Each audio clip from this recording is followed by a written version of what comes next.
আমরা সময় যদি বেঁধে দেন তাহলে কথা বলবো না,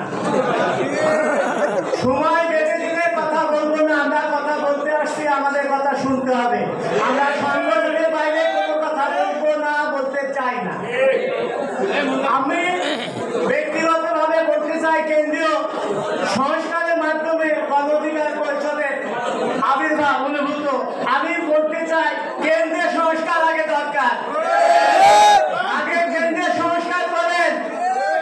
আমরা তৃণমূল পর্যায়ে কাজ করি, ছাত্র, যুবক, পেশাজীবী, শ্রমিক এদেরকে নিয়ে কাজ করি।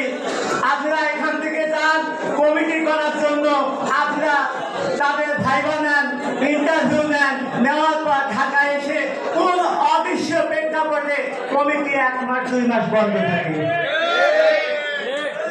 আমি বিভিন্নভাবে বলবো, আমরা যারা তৃণমূলে আছি, কি দরকার আমার মতো 65 বছর বয়সের লোক গণ অধিকারে আসে, শেষ জীবনে আসে কাজ করার?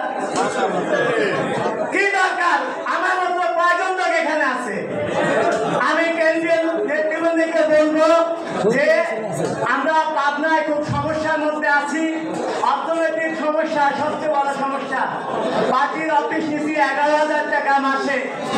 আমার চেয়ার টেবিল ছিল না, সেই চেয়ার টেবিল আমরা আস্তে আস্তে গুছাইছি। 5টা টেবিল কিনছি, ছাত্রদেরকে চালাইতে হয়। আমি রিটায়ার্ড পার্সন, একজন শিক্ষক, 3.5 বছর ধরে রিটায়ার্ড। আমার মন্ত্রণালয়ে যা ফাইল আটকে গেছে, আমার বকেয়া বিল বেতন আমি পাচ্ছি না।